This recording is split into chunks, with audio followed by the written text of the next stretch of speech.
Hello and welcome to our tutorial.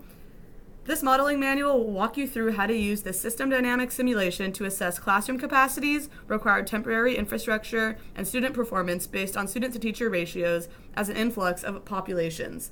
The following sections will highlight how to use the model, inputs required, outputs gained, any assumptions made, interpretation of the results, data required, and the verification and validation of the model. So let's get started. As you can see here, this is our final model for the grade level kindergarten. We duplicated the same model for every grade level at an elementary school. But for the purposes of this tutorial, we will be using the kindergarten model. To run the model, you have two options. You can click the play here, or you can right-click on simulation and run the model from here. Often this is the safest bet because you might have multiple projects running and this green button up here does not read the specific project that you're working on. Once you have the model up and running, you can hit run, and these are the different features. You can pause the model at any time. You can decrease the speed of the model, increase the speed of the model, or fast forward to the end of the model given the time period that you selected. Now, let's talk about the inputs for the model. The first input to the model is setting the model time. Click on the project in the Projects palette. Ensure that the model time for this model is set to weeks, as shown here. The next step is to input the weekly enrollment data into a table function. To do this, first select the table function. In our case, it is labeled Student Inflow, which changes for every subsequent grade below. Once selected, in the Properties tab, under Table Data, list the weekly enrollment figures that we obtained from Orange County School District website. The argument refers to the week, and the value refers to the number of students who enrolled that week. In this particular example, the kindergarten enrollment data is used. Once the table data is established, the next step is to establish a trigger for when the enrollment rate dynamic variable should start and stop reading the enrollment values from the table. This is accomplished through the Java coding language as seen below. The time, enrollment rate, and enrollment dynamic variables are triggered by the student inflow table function and the trigger.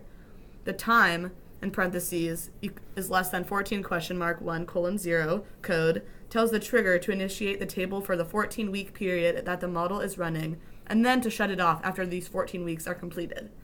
This can be adjusted to fit the model period you would like to run, depending on the table data you have in the model. The next is looking at this K-pop increase flow. The K-pop increase flow is reading the enrollment data as mentioned previously, and it's flowing it into stock K, which is initially set at a value of 118 kindergarten students at this school. As the K-pop increase flows into here, this number will change, but the initial value is 118. Next, we establish the number of classrooms that are available.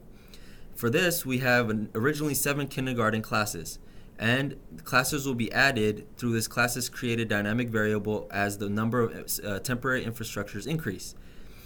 Lastly, we want to use an integer for this feature so that we don't have 7.5 classrooms or 7.25 classrooms, but we have integer numbers for classrooms. Next, we establish our ratio, which is the number of students who are in that grade, for our case, the stock K, and divided by the number of classes available, assuming that each class has only one teacher. Also, we want to make sure that this ratio is not a decimal figure, but an integer, so that we don't have 2.5 teachers or the ratio to be less than 1. Next, we establish our maximum student-to-teacher ratio to trigger temporary infrastructure, i.e. portables or additional classrooms. This is accomplished through using if-then Java statements in the max variable seen here. The code states that if the ratio exceeds 22 students, the model should trigger a portable to add classrooms because it has reached its capacity. Next, the max feeds into the flow add portable, as seen here. The initial value for stock portables is set to 0 since there are initially no portables on the schools. As time goes and the ratio increases, the add portable flow will be triggered by the max variable to add portables to the portable stock. Finally, the number of classes created by each portable is an input into the model.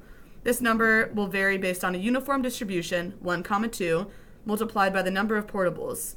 The uniform distribution was created since there are portables that have 1 and 2 classrooms according to our research.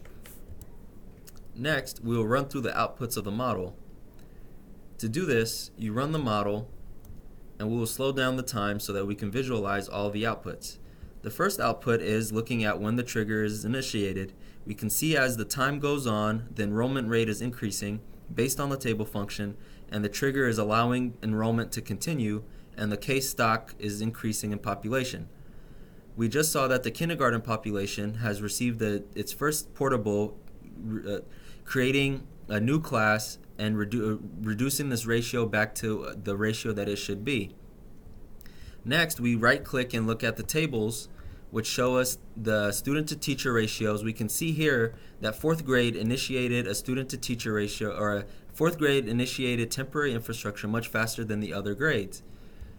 We can also see here that the first 4 weeks of following the aftermath of Hurricane Maria had the greatest increase in populations, which then level off during the holiday period and then continue to increase once the holidays are over.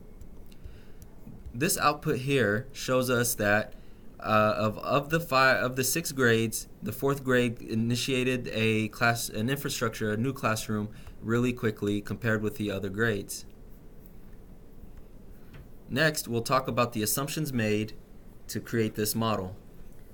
The 5 assumptions we made include the following. First, all incoming students are from Puerto Rico, assuming that all of the additional students in the enrollment rate data that we found online are only coming from Puerto Rico and are not considered to be coming from any other school districts, any other states, because we assume that those values are negligible. Second, all new portables immediately get teachers and therefore skips the hiring process, which we know is an unrealistic assumption.